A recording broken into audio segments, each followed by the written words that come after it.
आज फलस्तीन का मसला हम और आप देख रहे हैं। 20 लाख के करीब मुसलमान गज्जा शहर में एकदम बंद हो गए हैं। 20 लाख के करीब। खाने के लिए खाना नहीं है, दवा नहीं है, पानी नहीं है, लाइट नहीं है, पंखा नहीं है। इसराइल ने घरों पर बम बरसाए हैं, बच्चों को मारा, औरतों को मारा, बूढ़ों को मारा, मस्जिद पर बम बरसाए, चर्च पर बम बरसाए, हॉस्पिटल पर बम बरसाए। हम और आप क्या बोलते हैं? अल्लाह कब सुनेंगे? अब आइए, अब पॉइंट की तरफ आते हैं धीरे। अल्लाह कब सुनेंगे? अल्लाह की मदद कब आएगी? सवाल है कि नहीं है भाई? 1 महीना के ऊपर हो गया, अल्लाह की मदद कब आएगी? अल्लाह जालिम को कब पकड़ेंगे? और याद रखिए, वला तहसबन्नल्लाह गाफिलन अम्मा यअमलुल ज़ालिमून, सूरह इब्राहिम सूरह नंबर 14 आयत नंबर 42। आप ऐ नबी सल्लल्लाहु अलैहि वसल्लम गुमान न करें कि अल्लाह जालिम को नहीं देख रहा है। जो जालिम लोग कर रहे हैं अल्लाह को सब खबर है। आखिर अल्लाह पकड़ क्यों नहीं रहे? कब पकड़ेंगे? अब सवाल एक छोटा सा है आप सबसे भी। फजर की नमाज जो हम लोग नहीं पढ़ते हैं या 5 टाइम की नमाज नहीं पढ़ते, अल्लाह ने पकड़ा? नहीं, उर्दू नहीं आ रही समझ में आप लोगों को। अरे 5 वक्त की नमाज नहीं पढ़ा, अल्लाह ने हमें और आपको पकड़ा। 5 टाइम खाने को मिल रहा है, 5 टाइम हम खा रहे हैं। मैं 3 टाइम खाना नहीं बोलता हूं, मैं 5 टाइम बोलता हूं। हम और आप 3 टाइम तो आराम से खा रहे हैं। कभी अल्लाह ने हमारी रोजी रोटी छोड़ी? छीन लिया? नहीं छीना। हम नमाज नहीं पढ़ते, अल्लाह ने नहीं छीना। लेकिन जब अल्लाह पकड़ेगा तो अल्लाह छोड़ेगा नहीं। इसलिए अल्लाह उसको भी पकड़ेंगे, उन यहूदियों को भी जिसने जुल्म ढाए हैं। अल्लाह छोड़ने वाले नहीं है। और याद रखिएगा, जब मजलूम हाथ ऊपर उठाते हैं तो अल्लाह ताला उस दुआ को कबूल कर लेते हैं। इसलिए हम और आप बद्दुआ से बचें। जिसने भी बद्दुआ दे दी है वो आदमी कभी नहीं बचा है, अल्लाह ने कबूल कर लिए। एक तो हदीस सुनाता हूं, सही मुस्लिम किताबुल मसाकात हदीस नंबर 1610। अरवा एक औरत है। औरत भी, लेडी जो है ना, वो दबंग होती है, ताकतवर होती है। तो उस औरत ने एक सीधे साधे आदमी सईद बिन ज़ैद रज़ियल्लाहु ताला अन्हु के घर पर कब्जा कर लिया। अब सईद बिन ज़ैद रज़ियल्लाहु ताला अन्हु 10 खुशनसीब साहबा में से, दुनिया ही में जन्नत की बशारत मिल गई है, ये जन्नती है। बेचारा सीधा आदमी, घर उसने बनाया, घर उन्होंने बनाया, तो उस औरत ने कहा नहीं, ये घर मेरा है। आज अपने समाज में भी कितने लोग ऐसे हैं, कान खोल के सुनिएगा और दिल खोल के सुनिएगा। पड़ोस की जमीन लिए बैठे हैं, भाई की जमीन ले लिए हैं और बहन को तो हिस्सा ही नहीं दे रहे हैं। अब्बा मर गए, बहन को तरका में देने का कि नहीं देने का? कितने लोग बहन का खाए हुए हैं। तो अल्लाह ने हमको पकड़ा, हम भी तो जालिम हैं। अल्लाह ने कहा पकड़ा? यूसीकुमुल्लाहु फी औलादिकुम लिज़क्रि मिस्लु हज़्ज़िल उन्सयैन, सूरह निसा सूरह नंबर 4 आयत नंबर 11। अल्लाह तुमको वसीयत करता है तुम्हारी औलाद के बारे में कि लड़के के लिए 2 लड़की के बराबर है। तो यहां इस आयत में लड़की असल है, लड़का असल नहीं है। तो क्या भाइयों ने अपने बहनों को दे दिया? भाई अब्बा गुजर गए, पूरा माल तकसीम कर दो। दिया? कहां दे रहे लोग? याद रखिएगा, बहन का हिस्सा खेत में भी है, खलियान में भी है, दुकान में भी है, मकान में भी है, पैसे में भी है, सब चीज में है, जो अब्बा छोड़ के मरे हैं। तो क्या हम और आप जालिम नहीं है? बिल्कुल जुल्म कर रहे हैं। जो नहीं दे रहा है, अल्लाह ने उनको मोहलत दे रखी है, लेकिन जब अल्लाह पकड़ेंगे तो अल्लाह छोड़ेंगे नहीं। इसलिए मेरे भाइयों, जो जुल्म करता है अल्लाह उसको पकड़ लेते हैं। अब आप ही बताइए, हम में से कुछ भाई ऐसे हैं, हक्कन ईमानदारी पूछ रहा हूं, कितने भाई ऐसे हैं जो सरकार की लाइट चोरी करके अपने घर में जलाते हैं? जलाते हैं कि नहीं जलाते हैं? ये भी हराम का है। कान खोल के सुन लीजिएगा, चाहे सरकार की चोरी कीजिए वो भी हराम, दूसरे की चोरी कीजिए वो भी हराम। हक्कन ईमानदारी बोलता हूं, पहले अपने लोगों के यहाँ नाला बहता था, पानी का नाला, नाला जानते हैं ना, पानी का नाला, उसको पाट पाट के घर बना लिया है, यह भी हराम है। अगर सरकार की जमीन पर कब्जा करके घर बनाया, यह भी हराम, यह भी जुल्म है। किसी के एक बित्ता जमीन ले लिया, एक बित्ता सिर्फ, चाहे भाई का ले लिया, बहन का ले लिया, पड़ोसी का ले लिया, और आप मुझे बोलने दीजिए, मदरसे का ले लिया, मस्जिद का ले लिया, कब्रिस्तान का ले लिया, कफन निकाल लिया। कितने लोग मदरसा की जमीन पर कब्जा किए हुए हैं, कितने लोग मस्जिद की जमीन पर कब्जा किए हुए हैं, किए हुए कि नहीं किए हुए हैं, छोड़ ही न रहे वो लोग। तो क्यों ये जुल्म नहीं है? अल्लाह ने पकड़ा? हाँ, अल्लाह पकड़ेंगे, अल्लाह पकड़ेंगे, सुन लीजिए। इसलिए हमने और आपने किसी का भी ले लिया उसको देना पड़ेगा, और नहीं दीजिएगा और उसने हाथ ऊपर उठा दिया तो हम और आप गए काम से। पहले जो दो खेत के दरमियान, दो खेत के बीच में जो आड़ी होती थी, इतनी मोटी आड़ी होती थी। आड़ी को क्या बोलते हैं भाई? आप लोग आड़ी ही बोलते हैं? शेख आड़ी बोलते हैं, क्या बोलते हैं? आल, बंगला में। अच्छा, बंगला में आल बोलते। ये पहले इतना मोटा होता था, अब पतला हो गया, यानी काट काट के, ये भी काट रहा, ये भी काट रहा, काट काट के एकदम आरा बना दिया, जिसे लकड़ी काटते हैं। अल्लाह ने दोनों की बरकत छीन ली, न इसकी जमीन में उपजाऊ हो रहा, न इसकी जमीन में हो रहा है। अल्लाह ने छीना कि नहीं छीना?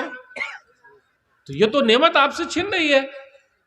तो मेरे भाइयों, जिसने भी जिसका भी हक लिया है, चाहे पड़ोसी का लिया, भाई का लिया, बहन का लिया, मदरसे का लिया, सरकार का लिया, मस्जिद का लिया, कब्रिस्तान का लिया, देना पड़ेगा।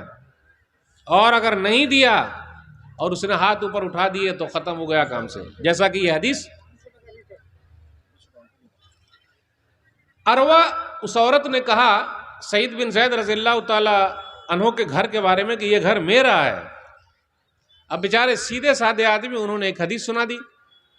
आज भी हम और आप हदीस सुनना है, बहुत सारे लोगों ने यह हदीस सुनी है, वो अपने भाई का खाए बैठे हैं, बहन का खाए बैठे हैं, पड़ोसी का खाए बैठे हैं, चचा को नहीं दे रहे हैं, भतीजे को नहीं दे रहे हैं, सब कर रहे हैं अपने समाज में। मदरसे का हड़प किए हुए हैं, मस्जिद का हड़प किए हुए हैं, नहीं छोड़ रहे हैं। सुन लीजिए हदीस, एकदम कान खोल के सुन लीजिए। जमीन यहीं धड़ी की धड़ी रह जाएगी, कब्रिस्तान में ले जाएंगे हम और आप? बोलिए, कब्रिस्तान में ले जाएंगे? कब्र में नहीं ले जाइएगा। अरे कफन में जो है ना, जेब बना लीजिएगा और पैसा उसमें ठूस के कब्र में ले जाइएगा, सब यहीं धरा रह जाएगा भाई। नबी सल्लल्लाहु अलैहि वसल्लम की हदीस सुनाई, मन अखज़ शिब्रन मिनल अर्ज़ बगैर हक़्क़ि तुव्विक़हु मिन सब'i अर्ज़ीन यौमल क़ियामा। जिसने किसी का एक बित्ता ले लिया, देख लीजिए, एक बित्ता, एक बित्ता अगर किसी की जमीन ले ली, किसी का हक ले लिया, कल क़यामत के दिन अल्लाह 7 जमीनों का तौक बनाकर गले में डाल देगा। गौर से सुनिएगा।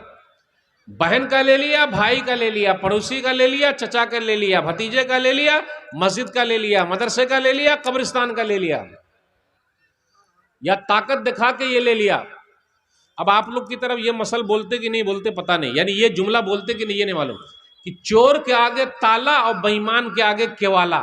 चोर के आगे ताला, अगर चोर है इतना भारी ताला भी लगा लीजिएगा तो उसको खोल लेगा, और जो बेईमान है वो चाहे आप सुप्रीम कोर्ट से लिखा के ले आए, वो बेईमानी करिए लेगा।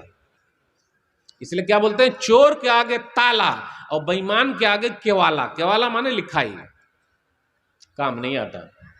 अब इनको तो हदीस सुनाई तो ये औरत मान जाती कि भाई ये घर तो उनका है, मैं क्यों ले लूं, लेकिन उसने कब्जा कर लिया। बेचारे सीधे साधे आदमी ने हदीस सुना दी। अब उसके बाद इनके हाथ ऊपर उठ गए, क्योंकि जुल्म हो रहा है इनके ऊपर। इन्होंने हाथ ऊपर उठा दिया और अल्लाह की अदालत में अपनी बात पहुंचा दी। इसलिए मेरे भाइयों, पूरी दुनिया के मुसलमान फ़लस्तीन के हक में दुआ कर रहे हैं और अपनी बात अल्लाह की अदालत में रख रहे हैं। और जिस दिन अल्लाह सुनेंगे तो अल्लाह ने अच्छे अच्छों की बजा दी है। फिरौन की अल्लाह ने बजा दी है, अबू जहल की बजा दिया, सबकी बजा दिया। जितने जालिम लोग थे सबको अल्लाह ने पकड़ लिया है। देर है अंधेर नहीं है। लेकिन यह भी जुमला गलत है। अल्लाह के यहाँ न देर है न अंधेर है, बल्कि हमारे और आपके दिमाग का हेर फेर है। जब आ जाए अल्लाह का हुक्म, खत्म। लेकिन जालिम को अल्लाह पकड़ता है। अब आप ही बताइए, एक घर हड़प कर लिया, उस औरत ने एक घर ले लिया तो अल्लाह ने उसको पकड़ लिया। अब उसने तो कई हजार घरों को तोड़ दिया है, बच्चों को मारा है, तो अल्लाह नहीं पकड़ेंगे? लेकिन हम और आप भी किसी से कम नहीं है। अगर हमने भी और आपने भी किसी का ले लिया है तो दे दीजिए अल्लाह के वास्ते। सईद बिन ज़ैद रज़ियल्लाहु ताला अन्हु ने हाथ ऊपर उठा दिया और कहा, अल्लाहुम्मा इन कानत काज़िबतन फ़अमी बसरहा वजल क़ब्रहा फ़ी दारिहा। ऐ अल्लाह, यह औरत झूठी है, इसको अंधी बना दे और इसके घर को ही कब्रिस्तान बना दे। अपने गांव घर में आपने देखा होगा, पहले लोग बड़े मालदार थे, आज वो रोड पर भीख मांग रहे हैं, और जो गरीब था आज महलों में है। मैं एक जगह गया, वहां मैंने देखा कि एक आदमी मस्जिद के बाहर भीख मांग रहा है। तो लोगों ने कहा, मौलवी साहब इनको जानते हैं? भैया हमको क्या मालूम। तो कहा, ये वो मालदार आदमी था कि शोरूम में जब भी कोई नई गाड़ी आती थी तो पहले इसके पास फोन आता था कि पुरानी गाड़ी ले आइए, नई गाड़ी ले जाइए। आज वो भीख मांग रहा है।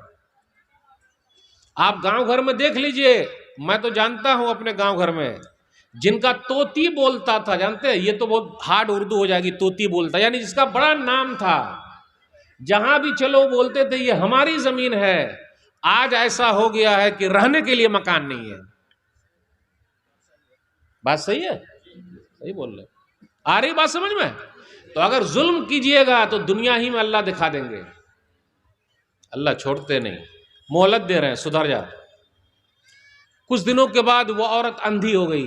भाई अब मजलूम, जिन पर जुल्म हुआ उसने हाथ ऊपर उठा दिए और अपना मामला अल्लाह के यहां कर दिया।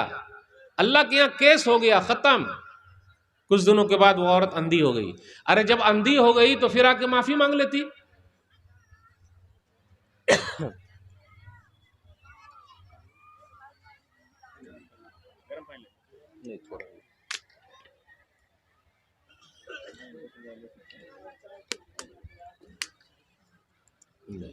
वो औरत अंधी हो गई, जब अंधी हो गई तो आके माफी मांग लेती कि सेठ साहब मैंने गलत आपका घर ले लिया, ये तो घर आप ही का है।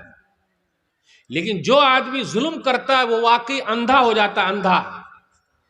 आप देख लीजिए कितने सेठ लोगों का, पैसे वाले का बात कैसे करता है वो। जो ना करे बाबू भैया, वो करे रुपैया। सबसे बड़ा है पैसा पीर, न बाबू न भैया, सबसे बड़ा रुपैया। रुपैया पर बहुत रुआब करता है। रुआब जानते हैं? अपने आप को सीना निकाल के चलता है। रे अकड़ करेगा, पकड़ हो जाएगी तेरी।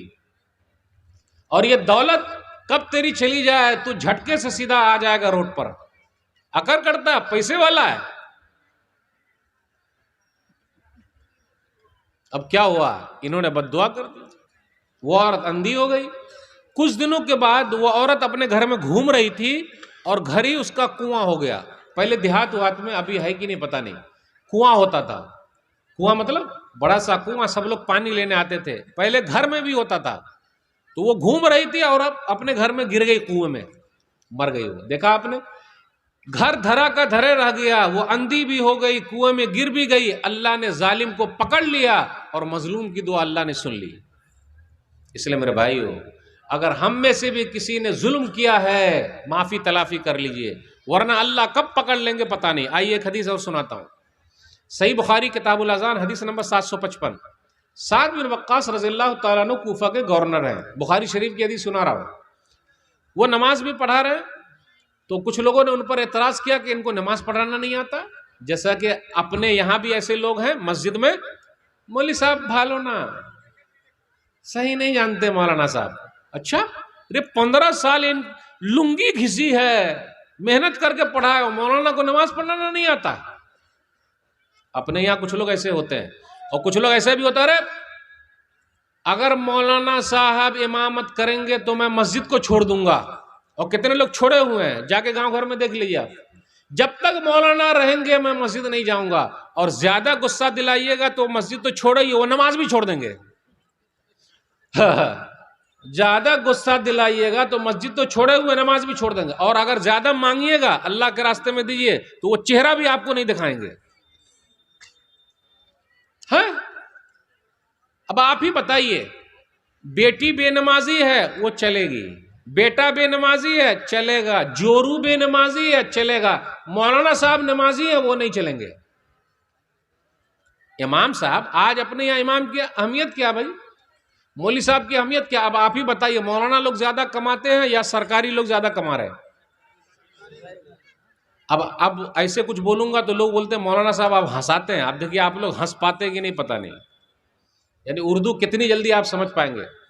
एक मौलाना साहब की तनख्वाह थी 5,000, कितनी थी सैलरी? 5,000। और एक सरकारी की तनख्वाह थी 25,000। तो ये 25,000 वाले मौलाना साहब से जिनकी 5,000 थी मजाक बहुत करते थे। मौलाना साहब आपके 5,000 में बड़ी बरकत है, बड़ी बरकत है। अरे है 5,000 और बड़ी बरकत। और अल्लाह का शुक्र है अल्हम्दुलिल्लाह, मौलाना लोगों के पास बच्चे ज्यादा हैं या हम लोगों के पास बच्चे ज्यादा हैं? आए है ना, हमारे पास तो बच्चे कैसे हैं, एक के बाद अभी नहीं, दो के बाद कभी नहीं। सही है ना, एक के बाद अभी नहीं, दो के बाद कभी नहीं। अल्हम्दुलिल्लाह मौलाना लोगों के पास कम से कम आधा दर्जन, एक दर्जन तो है अल्हम्दुलिल्लाह। वही 5,000 पे पल रहे हैं। तो मौली साहब ने भी एक मरतबा मजाक कर लिया। भाई अगर मौली साहब मजाक कर ले तो शर्माइएगा नहीं। मौली साहब वो हदीस याद दिलाइएगा, मैं उसी पर अटका हूं अभी, बुखारी शरीफ पर। जैसे अगर मैं भूल जाऊं तो याद दिला दीजिएगा, अभी उसको लेके चल रहा हूं। तो वो साहब ने भी मजाक कर लिया कि इमाम साहब आपकी तनख्वाह 5,000, मेरी तनख्वाह 25,000, लेकिन 25,000 में बरकत नहीं है, आपके 5 में बड़ी बरकत है। तो मौलाना साहब ने कहा कि अगर वाकई इतनी ही बरकत है तो आइंदा महीने से मेरी 5 आप ले लीजिए और अपनी 25 हमको दे दीजिए। तो बोले ये नहीं होगा फिर। अरे तो ये कैसी बरकत है भाई, ये कैसे होगा, ये नहीं होगा, समझ गए आप। अच्छा आप ही बताइए, बकरे के ऊपर लिखा रहता अल्लाह मोहम्मद, वो बकरा कितने में बिकेगा? बकरीद में बकरा बिकता है जिसके ऊपर अल्लाह मोहम्मद लिखा रहे, वो काम मालूम कहां से लिख के चला आता है, लाखों में बिकेगा। और हाफिज कुरान के सीने में पूरा कुरान मौजूद है तो तरावी में कम से कम 10 लाख रुपया तो मिलेगा अल्हम्दुलिल्लाह। देखिए संभाल के भाई, देखिए मौलाना साहब घुमा रहे हैं लग रहा है। भाई जब पूरा कुरान सीने में मौजूद है तो 10 लाख मिलना चाहिए तरावी पढ़ाने का, नहीं। तो कुरान से मोहब्बत है हमें और आपको, या रान से मोहब्बत है खाने वाला? आप ही बताएं, रान से मोहब्बत है या कुरान से मोहब्बत है? कुरान से। 3 दलील देकर अभी नीचे कर दूंगा कि कुरान से मोहब्बत है ये नहीं है। अच्छा कुरान का ट्यूशन ज्यादा महंगा है या इंग्लिश ट्यूशन ज्यादा महंगा है? तो कुरान से कैसे मोहब्बत हुई भाई? कुरान पढ़, रान बोले हैं आप? अच्छा सॉरी मैं समझ नहीं सका। यानी रान से मतलब खाने वाला रान, उससे बड़ी मोहब्बत है। अब कुरान से ट्यूशन देखिए किसका महंगा है, इंग्लिश वाला। अरे how are you, I am fine, so good, फटाफट बोलने का एक दो, क्या वाह वाह, बड़ा महंगा है। कुरान से मोहब्बत है अल्हम्दुलिल्लाह। ये सब इलाके में लोग जरा दीन से जुड़े हुए हैं, बच्चे मदरसे में पढ़ रहे हैं, वरना आप तो स्कूल का एक सिस्टम चला है मेरे भाई हो। इसलिए उलमा की इज्जत कीजिए, एहतराम कीजिए। अभी वही मैं अटका हूं बुखारी शरीफ की हदीस पर, अभी मैं शुरू किया था। तो मस्जिद में कुछ छिट खोपड़ी, जानते हैं छिट खोपड़ी? हाँ बांग्ला में क्या बोलेंगे छिट खोपड़ी को? छिट खोपड़ी समझ गया ना, छिट खोपड़ी मतलब उल्टी खोपड़ी का। कुछ लोग अपने मस्जिद में भी ऐसे लोग आते हैं जो उल्टी खोपड़ी के होते हैं, उनको सिर्फ इमाम से ही तकलीफ है, मुअज्जिन से ही तकलीफ है, खादिम साहिब से तकलीफ है, अपने बेटे से कोई तकलीफ नहीं।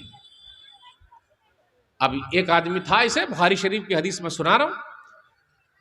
तो उमर बिन खत्ताब रज़ियल्लाहु ताला अन्हु का दौर था, उन्होंने क्या किया, साद बिन वक्कास रज़ियल्लाहु ताला अन्हु को कूफा से हटा दिया और अम्मार बिन यासिर रज़ियल्लाहु ताला अन्हु को गवर्नर बनाकर भेजा। फिर उसके बाद एक टीम बैठाई, उस टीम ने रिसर्च किया, जांचा, देखा कि भाई वाकई इनको नमाज पढ़ाना नहीं आता क्या? आज अपनी यहाँ टीम नहीं बैठती है। अगर एक मस्जिद में इमाम साहब 6 महीने में बदली ना हो तो वो इमाम ही नहीं है, सही है कि नहीं? और अगर 5 साल 10 साल इमाम साहब एक मस्जिद में टिक गए, जबकि पूरी दुनिया में सबसे मुश्किल काम है इमामत करना, 24 घंटे उनको रहना पड़ता है, आंधी हो, तूफान हो, फसाद हो, कुछ भी हो, माइक से आवाज वो देंगे। शेख साहब इसी हदीस पर अटका हूं, अगर निकल गया तो फिर लौटा दीजिएगा। एक मरतबा मुअज्जिन साहब ने अजान दी, अल्लाहु अकबर, अजान हो गई, मस्जिद में कोई नहीं आया। और फजर में कहाँ आते हैं आप ही बताइए, जबकि हॉर्न से अजान हो रही है, माइक से अजान है, मस्जिद में आ रहे हैं क्या? चलिए, तो मुअज्जिन साहब ने दोबारा अजान दे दी तो पूरी मस्जिद भर गई। समझाने के लिए, अरे रे रे रे, ये डबल अजान काहे दे रहे हैं आप? ये डबल डबल अजान दे रहे हैं, ये कैसे मुअज्जिन साहब हैं ये? बोले आप लोगों को समझाने के लिए दिया हूं। कितने लोग हैं? तो अगर डबल अजान हो जाए तो हम लोग जाएंगे ही समझाने के लिए। समझाने के लिए जाएंगे नहीं जाएंगे? समझाने के लिए जाएंगे। लेकिन एक अजान हो तो नमाज के लिए नहीं जाएंगे। मेरे भाइयों, अल्लाह की मदद कैसे आएगी आप ही बताइए। आज दुआएं हो रही है पूरी दुनिया में, आमीन बोलने वाला फजर में कोई है ही नहीं। हमारी मस्जिदें खाली है, वीरान है। दुआ कैसे कबूल होगी आप ही बताइए? कौन दुआ करेगा? कब अल्लाह का अजाब हम पर आ जाए। और अल्लाह का अजाब आ रहा है, कभी सैलाब आ गया, पूरा सब कुछ तहस नहस हो गया, फिर भी हम और आप नहीं मानते। मसाइल पैदा हो गए। अभी उसी हदीस पर अटका हूं। इमाम की इज्जत करना सीखिए, एहतराम कीजिए। इमाम साहब की दुआ भी लगती है, इमाम साहब की बद्दुआ भी लगती है। यह हदीस मैंने एक जगह सुनाई तो दो आदमी में झगड़ा था, इमाम साहब में एक दूसरे आदमी। ये हदीस सुनने के बाद दोनों आदमी आके गले मिले और रोना शुरू कर दिए। तो आप सबको भी मैं कहता हूं, अगर आपने भी किसी मौलवी साहब से, इमाम साहब से कुछ मसला कर रखा है, अल्लाह के वास्ते माफी तलाफी कर लीजिए। अगर इमाम साहब बद्दुआ दे देंगे तो आप कहीं के भी नहीं रहेंगे। सुन लीजिए यही हदीस। उमर बिन खत्ताब रज़ियल्लाहु तआला अन्हु ने एक कमेटी बैठाई, उस कमेटी ने सर्च किया तो एक आदमी खड़ा हुआ, उसामा बिन कतादा। उसने कहा हाँ, इनको तो नमाज पढ़ाना नहीं आता, ये सही तकसीम नहीं करते, जिहाद फी सबीलिल्लाह में नहीं निकलते। अच्छा, उसके बाद साद बिन वक्कास रज़ियल्लाहु तआला अन्हु खड़े हो गए और कहा, ऐ अल्लाह ये आदमी झूठा है और दिखावे के लिए खड़ा हुआ है। ऐ अल्लाह इसकी फकीरी बढ़ा दे, यानी इसको गरीब बना दे। ऐ अल्लाह इसको फितने में डाल दे, इसकी उम्र लंबी कर दे। तीन बद्दुआ दे दी। उम्र लंबी कर दे, गरीब बना दे, आजमाइश में डाल दे। अब गौर कीजिएगा मेरे भाई हो, कुछ दिनों के बाद वो बद्दुआ उसको लग गई, इमाम साहब की बद्दुआ लग गई। इसलिए इमाम की बद्दुआ से बचिए। लग गई बद्दुआ, बद्दुआ लगी।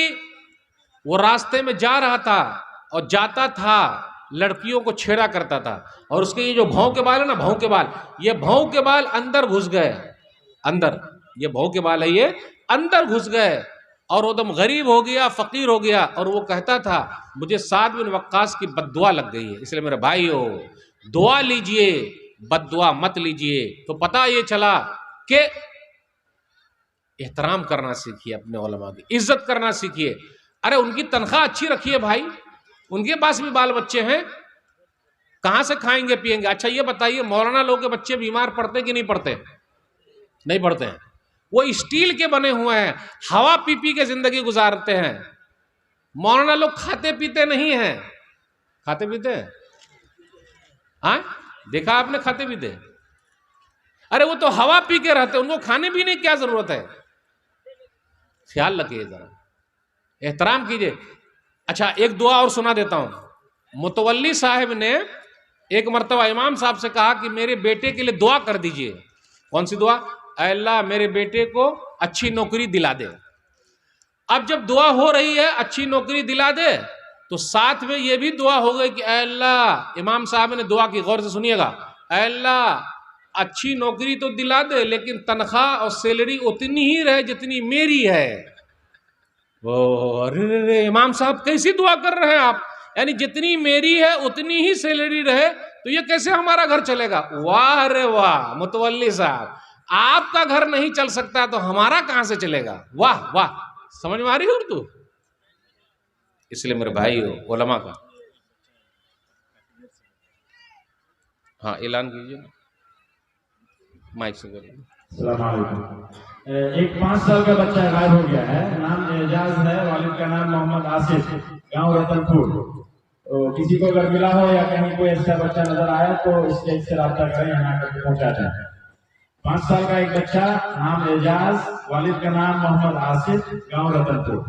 कहीं भी ऐसा बच्चा दिखे तो उसको स्टेज तक लाने की कोशिश करें। जी, बात चल रही है अपने समाज में, हम अखलाकी गिरावट में कितने नीचे आ गए। एक जुमला याद रखिएगा, बड़का बिगड़ा तो छोटका बिगड़ा। ये जुमला समझ रहे हैं आप? बड़का बिगड़ा तो छोटका बिगड़ा। ये जो खैनी खाते हैं ना हम और आप, तंबाकू, खैनी, गुटखा, पान पराग और क्या है, आहा, तकरीर में मौलाना के सामने बैठ बैठ के मिला मिला के खा रहे हैं यहां रख रख के। तो बड़का बिगड़ा तो छोटका बिगड़ा। जब बड़का सब खाएगा तो छोटका खाएगा कि नहीं खाएगा? बिल्कुल खाएगा। अच्छा आप ही बताइए, घर में अम्मी भी खाती है, अब्बू भी खाते हैं, बीड़ी सिगरेट भी पीते हैं, लाता कौन है? छोटे बच्चे लाते हैं। बच्चा देखता है अब्बा के मुंह से धुआं निकल रहा, मेरे मुंह से धुआं कब निकलेगा? ला मैं भी धुआं निकालता हूं। निकाल रहा कि नहीं निकाल रहा? इसलिए लोगों के लिए नमूना बनिए, खैनी उनी मत खाइए। आज मैं सफर कर रहा था, अभी दरभंगा से कटिहार आ रहा था जानकी एक्सप्रेस से, तो एक 85 साल के बुजुर्ग मियाँ बीबी सफर कर रहे थे और माशाल्लाह वो टोपी लगाए हुए तो सामने खैनी खा रहे हैं। तो मैंने कहा दादा जान ये क्या कर रहे हैं? आप अगर खा रहे हैं तो हम भी खाना शुरू कर देंगे, क्योंकि मेरे दादा खा रहे हैं तो मैं भी खाऊं। तो जरा उनको झटका लगा, अरे ये क्या बोल रहे हैं? तो मैं कहा कि ऐसा कीजिए, इसको बंद कर दीजिए। तो जितना निकाले थे उतना वो उसमें रख दिए और उसके बाद डिबिया को बंद कर लिया। जब डिबिया को बंद कर लिया तो मैंने कहा दादा जान वो डिबिया हमें दे दीजिए ताकि हम फेंक दें। तो उसकी बुढ़िया जो थी दादी माँ, ना ना ना ना ना मत दीजिएगा।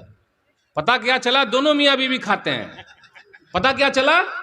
दोनों मियाँ बीवी खाते हैं। तो मैं कहा लाइए आज से तौबा कर लीजिए, क्योंकि पूरा कैंसर हो जाएगा, यहाँ पूरा गल के गिर जाएगा। दादा अभी आपकी उम्र कितनी है? 85 साल, अभी 100 साल आप जिंदा रहेंगे और जल्दी जा रहे हैं, पूरा कट के गिर ना जाएगा।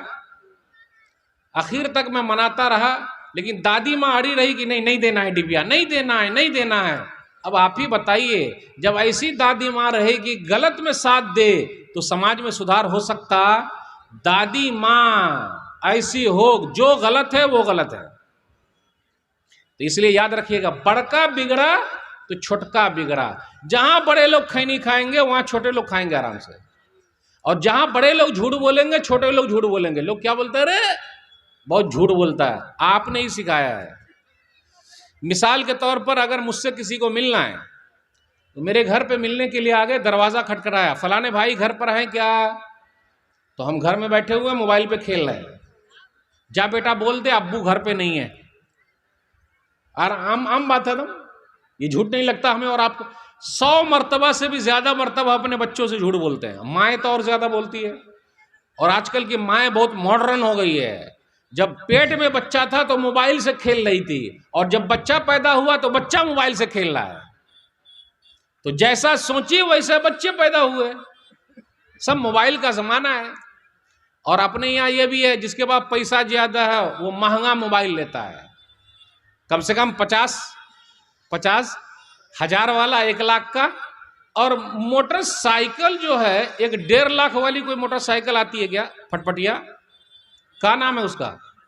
हाँ हाँ हाँ हाँ। तो ये पैसे वाले जितने हैं ना, जो बाहर कमा रहे हैं या अंदर कमा रहे हैं, पैसा है तो 2 चीज में बहुत दिखा रहे हैं। और उनके बच्चे लोग भी बिगड़े हुए हैं, इल्ला माशाल्लाह।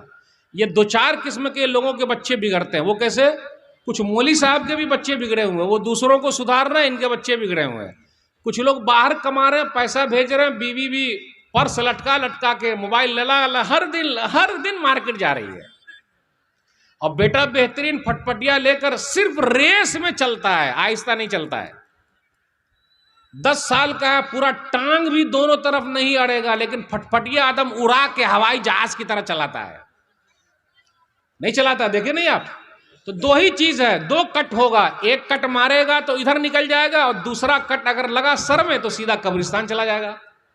और है ही अपने यहां, मैं तो जानता हूं ऐसे लोगों के। बाप की दौलत पे रुआब दिखाया। रुआब जानते हैं? मैं बड़ा हूं, अरे बाप की दौलत पर रुआब करता है। अपना कमाई करके कमा, तब देखा बाप की दौलत क्या है। तो मेरे भाइयों, बड़का बिगड़ा तो छोटका बिगड़ा। इसलिए अगर झूठ बोलिएगा तो बच्चे आपसे सीख लेंगे। ये बच्चे मन के सच्चे, हम सब के चच्चे, उनके दिल सबसे अच्छे। वो तन के उजले मन के काले नहीं है हमारे और आपकी तरह। बच्चे आजकल बच्चे लोगों का केस कोर्ट में गया नहीं गया, हमारे और आपका केस कोर्ट में जाता है। तो हमसे अच्छे बच्चे। तो मेरे भाई हो, बच्चों के साथ कभी भी झूठ मत बोलिए, वरना ये भी झूठ बोलना शुरू कर देंगे। अपने यहां समाज में क्या हो रहा है, अब आप लोग के यहां दान दहेज शादी ब्याह में है कि नहीं ये तो मैं नहीं जानता। बारात उरात है कि नहीं ये मैं नहीं जानता, और शायद कि नहीं होगा, क्योंकि माशाल्लाह आप लोग बड़े सीधे साधे लोग हैं। आ, आ, आ, आ, आ? अच्छा, आप लोग के यहाँ अभी बुलेट गाड़ी है या 4 चक्का या 2 चक्का? अभी 2 ही चक्का चल रहा है, 2 ही चक्का पर। अभी 4 चक्का चालू हो गया दूसरी तरफ, 4 चक्का, 4 चक्का भी चालू है। चाचा बोल रहे 4 चक्का भी है। 4 चक्का समझ गया ना, 4 चक्का मतलब 4 व्हीलर, और क्या, इसलिए 4 चक्का 2 चक्का बाइक। पढ़े लिखे लोग भी ले रहे हैं, जो नहीं। एक जुमला याद रखिएगा, अगर आप उर्दू समझेंगे तो समझ आए। जिसके पास घर नहीं है, यानी घर भी नहीं है, जिसके पास घर नहीं है वो जहेज मांगता है, और जिसके पास घर है वो जहाज मांगता है। सिर्फ घर हो जाए तो जहाज मांगता है। अरे अपनी कमाई से तेरा पेट नहीं भरा, तेरे ससुर की कमाई से भर जाएगा। भिखारी है भिखारी। और ऐसी दौलत टिकती उगती नहीं है, कोई बता दे कि टिक गई है। हम और आप कैसे हो गए? किसी दिन अगर बीवी ने कह दिया बोलिएगा नहीं, ये कुर्सी मेरी है, मेरे अब्बा ने दिया है, अच्छा लगेगा? बोलिएगा नहीं, जिस फ्रिज में ठंडा पानी आप पी रहे हैं मेरे अब्बा ने दिया है, अच्छा लगेगा सुनते हुए? अरे जिस पलंग पे आप सो रहे हैं मेरे अब्बा ने दिया है, अच्छा लगेगा? लग रहा है ये उर्दू नहीं आ रही समझ में।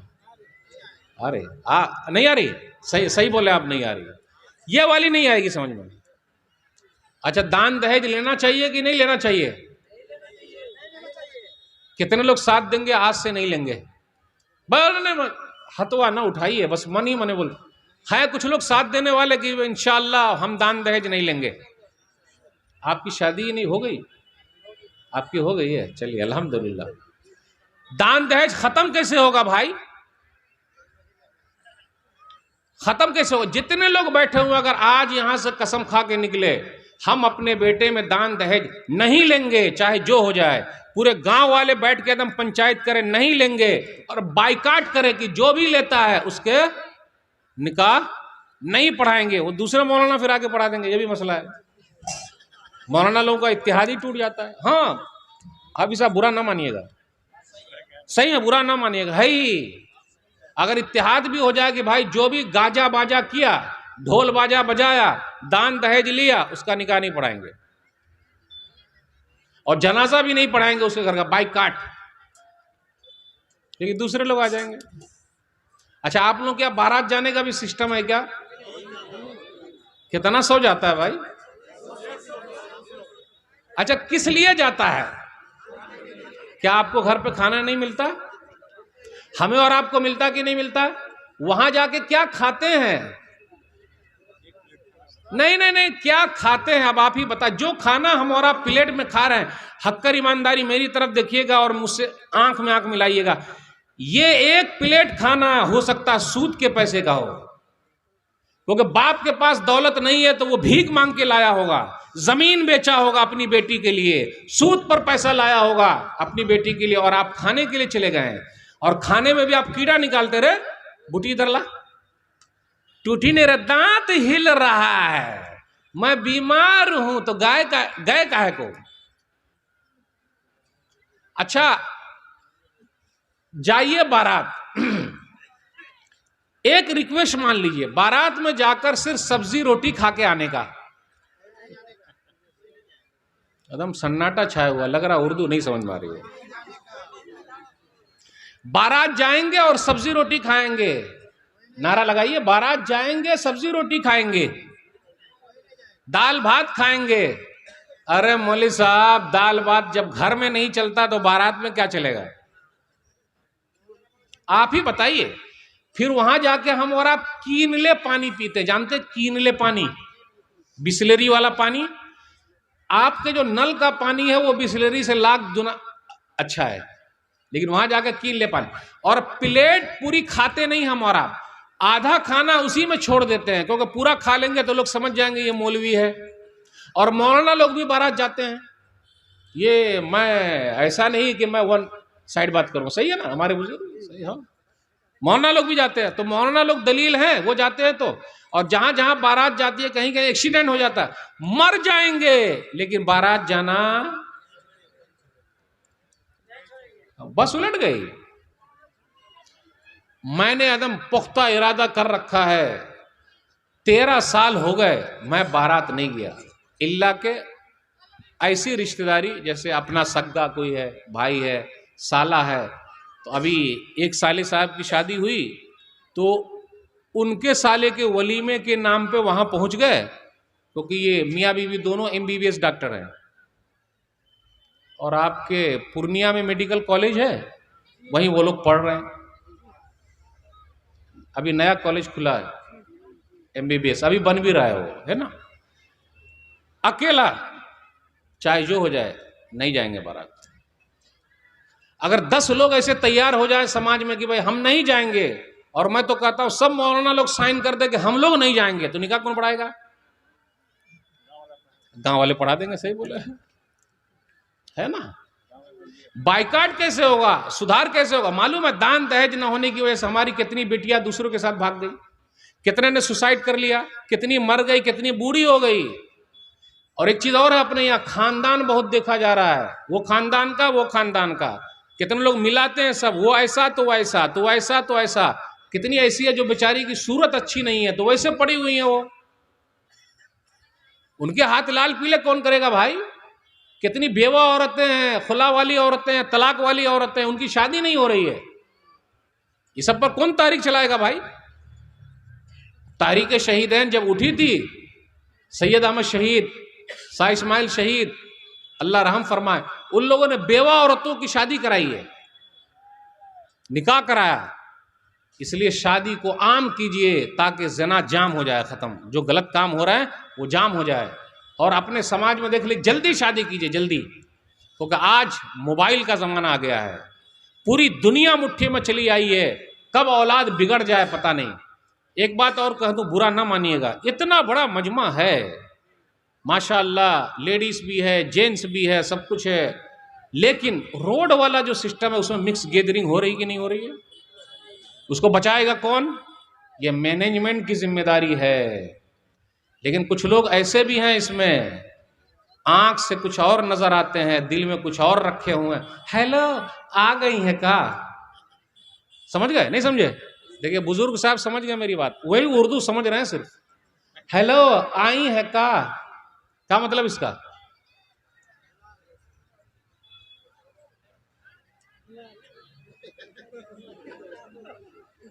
समझ? हेलो हेलो चल रहा है, अरे हेलो हेलो के लिए आए हैं क्या? सुधरने के लिए आए हैं। अल्लाह के वास्ते ऐसा मत कीजिए, साफ सफाई रखिए। और एक चीज और, अपने समाज में कुछ लोग किसी से कर्जा लेते हैं, वो जल्दी चुकाते ही नहीं। भाई साहब कर्जा दीजिए, मांग रहा है, चचा अंकल दे दीजिए, बड़ी परेशानी है, आखिरी उम्मीद आप ही हैं। और जो भिखारी लोग होते हैं ना, भिखारी लोग, वो तो प्रोफेशनल होते हैं, ऐसा पीछे पढ़ पढ़ के आपके जेब से निकाल ही लेगा।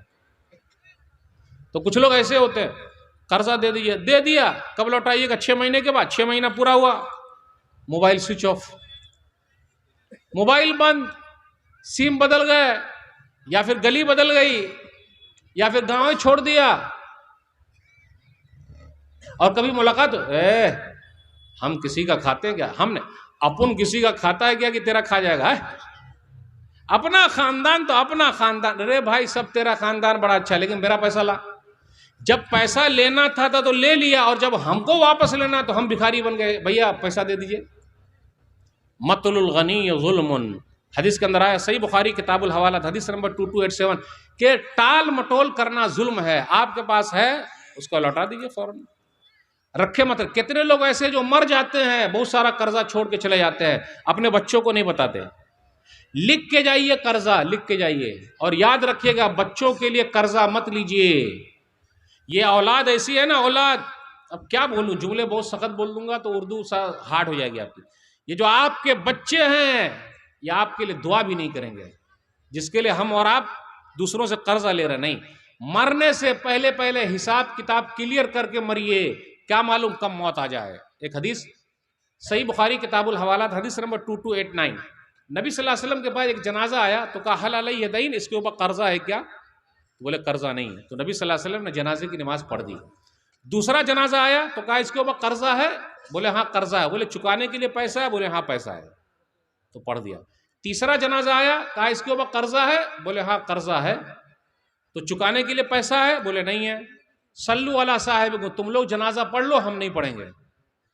तो इमाम साहब को भी चाहिए कि जब भी कोई मुर्दा आए, आप लोगों का रिवाज है कि नहीं, जब भी कोई मुर्दा आए तो पूछे भाइयों आप में से कुछ लोग हैं जो इनसे कुछ मसला है, कुछ लेन देन है, कितने लोग हैं भाई, ठीक है आप चुकाइएगा। उनका कौन रिश्तेदार है, तो बोले मैं।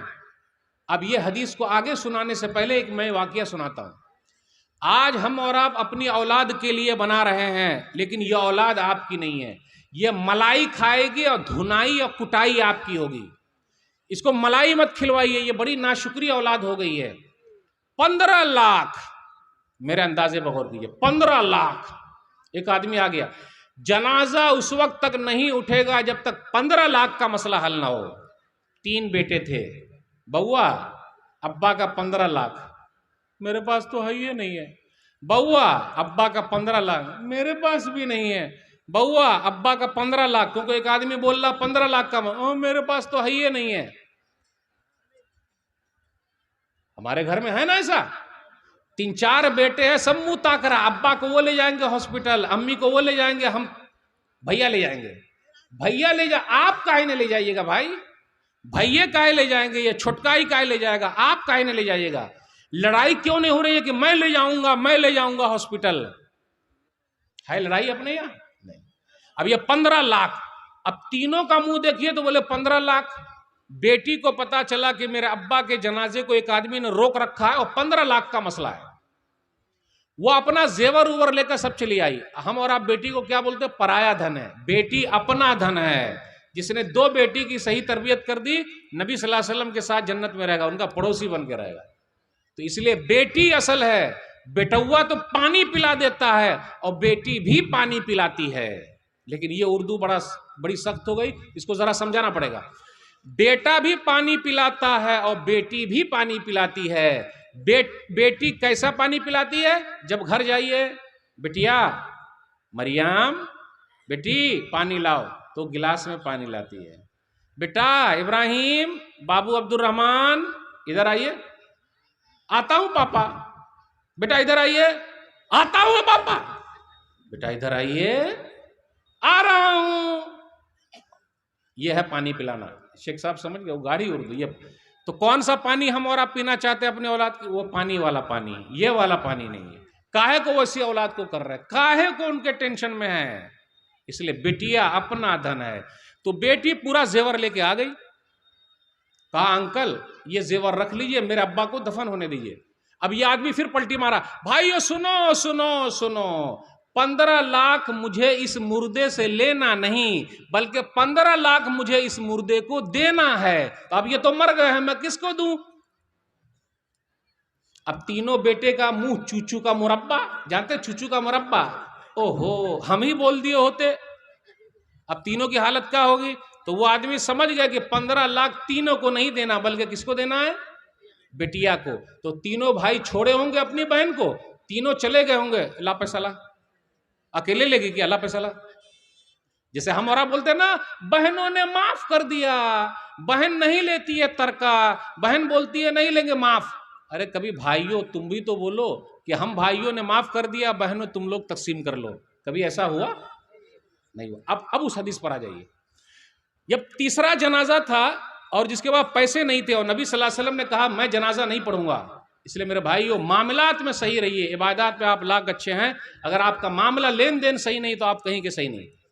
उसके बाद क्या हुआ, एक सहाबी खड़े हो गए, अबू कतादा। अब उनका कोई रिश्तेदार भी नहीं होंगे, वल्लाहु आलम, हदीस में तो नहीं लिखा है। तो वो खड़े हो गए और कहा अलैया दैन या रसूल अल्लाह, अल्लाह के रसूल सल्लल्लाहु अलैहि वसल्लम, इसका कर्जा मैं चुकाऊंगा, आप जनाजा पढ़ दीजिए। मेरे भाइयों ऐसे दोस्त पैदा कीजिए कि जब आपकी औलाद काम ना आए तो आपका दोस्त काम आ जाए, और मरने से पहले पहले सफाई करके मरिए, वरना कोई भी पूछने वाला नहीं। कल क़यामत के दिन अगर उसने पकड़ लिया तो हम और आप गए काम से। बातें बहुत सारी आपसे करनी थी, एक हदीस सुनाकर मैं आपसे रुखसत दूंगा। अगर हमने और आपने किसी से कर्जा लिया है, उसको चुकाने की फिक्र कीजिए। एक हदीस, चुकाने की फिक्र कीजिए, फौरन दे दीजिए। एक आदमी का वाकया बुखारी शरीफ में लंबा वाकया है, सही बुखारी किताबुल हवालात हदीस नंबर 2291। भाई साहब 1000 दीनार दीजिए। एक परदेसी आया, 1000 दीनार दीजिए। अरे आप तो परदेसी हैं, 1000 दीनार। बोले लाइए 1000 दीनार। गवाह कौन है? कफा बिल्लाही शहीदा, अल्लाह गवाह है। गारंटर कौन है? यानी बीच में होना चाहिए। इसलिए जब भी लेन देन करे कर्जा उर्जा तो कापी पे लिख लीजिए और अपने बच्चों को बोल दे बेटा देख फलाने से कर्जा लिया हूं, बीवी को बोल दीजिए देख फलाने से कर्जा लिया हूं, क्योंकि जब मरेंगे तो उससे पहले पहले सबको पता रहे और चुका दे। 1000 दीनार, वो भी परदेसी।